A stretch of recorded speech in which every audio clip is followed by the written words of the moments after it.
모든 사람을 비추는 참 빛이 세상에 왔다.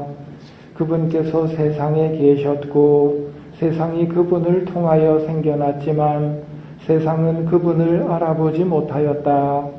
그분께서 당신 땅에 오셨지만 그분의 백성은 그분을 맞아들이지 않았다. 그분께서는 당신을 받아들이는 이들, 당신의 이름을 믿는 모든 이에게 하느님의 자녀가 되는 권한을 주셨다. 예수 성탄의 의미를 함께 생각해 보겠습니다. 무엇 때문에 우리가 크리스마스를 즐겁게 기쁘게 보내자고 하는가? 예수님 탄생의 의미가 우리에게 기쁨이 되기 때문입니다. 무슨 말인지 직접 예수님의 말씀을 들어봅시다. 사람의 아들도 섬김을 받으러 온 것이 아니라 섬기러 왔고 또 많은 이들의 몸값으로 자기 목숨을 바치러 왔다. 많은 이들의 몸값으로 자기 목숨을 바치러 왔다. 이 부분이 눈여겨봐야 될 부분입니다. 몸값은 원래 옛날에 노예들이 자유인이 되기 위해서 돈을 치르고 자유인이 되는 과정 속에서 필요한 게 몸값입니다. 그럼 우리가 종입니까? 노예입니까? 했을 때 로마서를 보면 죄를 짓는 사람은 누구나 다 죄의 종입니다. 우리는 죄의 종살이를 하고 있던 사람들인데 그런 우리를 위해서 예수님이 오셔서 몸값을 치러주시는 겁니다. 그래서 우리는 이제 더 이상 종이 아니라 자유인이 되는 것이지요. 누가 이렇게 해주신다고요? 그분이 오늘 탄생하셨음을 보면서 기뻐하는 것입니다. 다음으로 기뻐하는 이유. 외딴 곳에서 기도하시는 예수님께 모두 스승님을 찾고 있습니다. 그러자 예수님께서 다른 이웃 고을들을 찾아가자. 그곳에도 내가 복음을 선포해야 한다. 사실 나는 그 일을 하려고 떠나온 것이다. 그 일을 하려고 떠나온 것이다. 복음을 선포하기 위해서입니다. 이 마을에 다 선포했기 때문에 다른 이웃 고을들을 찾아가자. 거기에서도 복음을 전해야 된다. 복음, 어떤 복음 말입니까? 예수님이 공생활을 시작하시면서 가장 먼저 하셨던 복음 선포. 때가 차서 하늘나라가 가까이 왔다. 회개하고 복음을 믿어라. 바로 이 부분입니다. 하늘나라가 가까이 왔다. 이 말을 복음이라고 하시는 이유는 죄의 종살이를 하면서부터 하늘나라로부터 멀어졌기 때문입니다. 하늘나라는 이제 나하고는 상관없는 것처럼 보였습니다. 그런데 몸값을 치러주시면서 하늘나라가 가까이 왔다 하고 선포를 하시는 겁니다. 하느님께서 외아들을 이 세상에 보내주셔서 우리는 그분을 통해서 생명을 얻게 되었습니다. 이렇게 해서 하느님의 사랑이 우리 가운데 분명히 나타났습니다. 외아들을 통해서 하늘나라 문을 열어주셨기 때문에 하느님의 사랑이 분명히 나타난 날이 오늘입니다. 예수님이 그걸 보여주고 계신 것이지요. 몸값을 치르고 하늘나라가 가까이 왔다고 하시는 선포를 하시는 것. 그러면 왜 우리가 몸값을 치르고 하늘나라를 잃어버리게 되었는가? 그래서 예수님이 다시 다 되찾아 주셨다고 하는데 언제 그런 일이 있었습니까? 선악과를 먹으면 죽는다. 이게 하느님의 말씀이었습니다. 저거 먹으면 죽는다. 근데 뱀이 와서 이야기합니다. 결코 죽지 않는다. 하느님은 죽는다고 그러고 악마는 죽지 않는다고 그럽니다.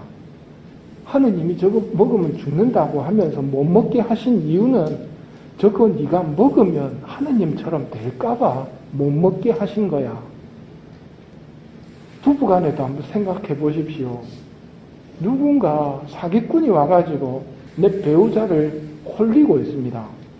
내가 말합니다. 속아 넘어가지 말라고. 그 거짓말이라고. 하느님의 마음이 바로 그 마음입니다. 너를 위해 주는 것은 나밖에 없다. 내 말을 들어라. 내 말을 믿어라. 그런데 아담과 하와가 하느님의 말을 무시합니다. 그리고 거짓말을 받아들입니다. 이 사기꾼의 말을 들어버리는 것이죠. 그렇게 됨으로써 인간은 뱀의 밑으로 들어가게 되었고 하늘나라를 상실하게 되었고 죄의 종살이가 시작되면서 모든 불행과 저주가 시작된 겁니다. 세상 살기 힘든 이유가 모두 다 우리 탓이란 말입니다. 우리가 하늘나라라는 고향을 잃어버리고 귀향살이를 하고 있는 곳이 여기란 말이죠. 하느님이 속 좁은 분이셨더라면 이 피조물이 보잘것없는 존재들이 내 말을 무시하고 뱀의 말을 들었다는 것.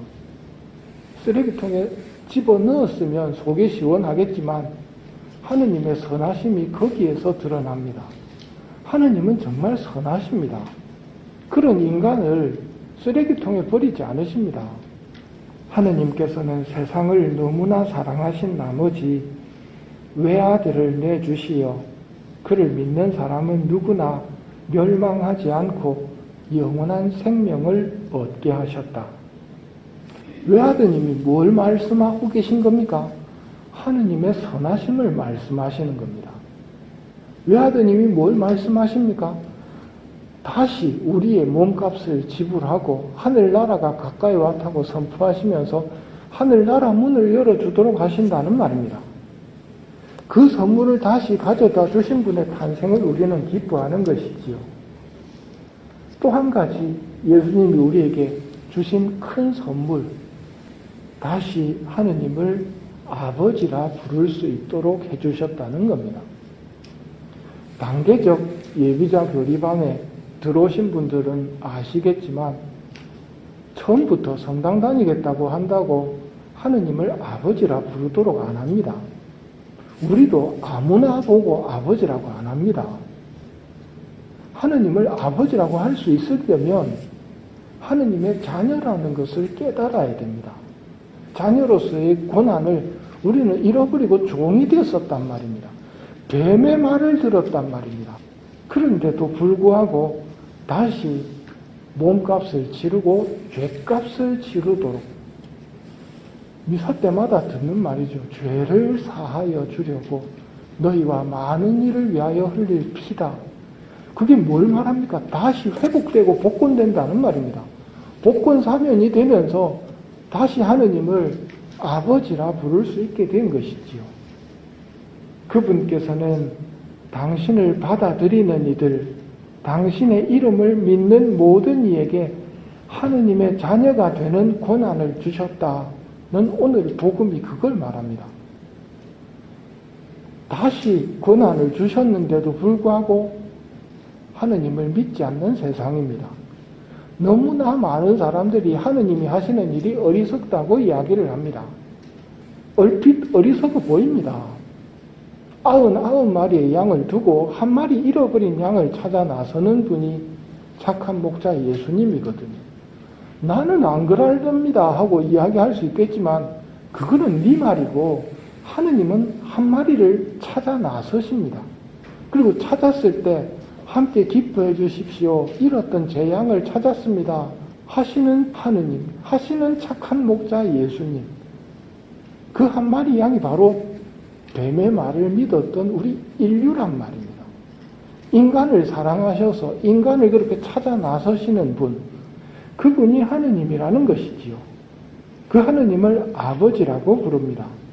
그 아버지의 뜻은 분명합니다. 하나라도 잃어버리는 것은 하늘에 계신 너희 아버지 뜻이 아니다. 이게 예수님이 알려주신 아버지의 마음입니다.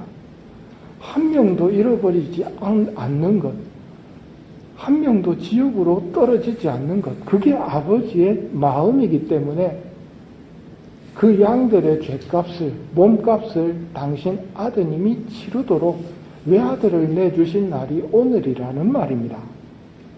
그러기에 예수님의 탄생은 하늘나라를 우리에게 다시 주시려는 하느님의 사랑을 볼 수 있는 날입니다.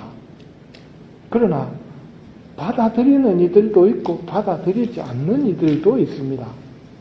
받아들이는 이들에게는 다시 하느님을 아버지라 부를 수 있는 자격을 주셨습니다. 우리는 받아들이고 아드님을 믿는 사람들입니다.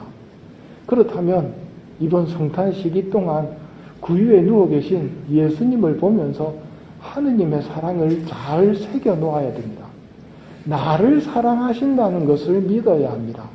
그리고 그 사랑을 아직도 믿지 못하고 알지 못하는 이들을 위해 기도하는 성탄 시기가 되었으면 합니다.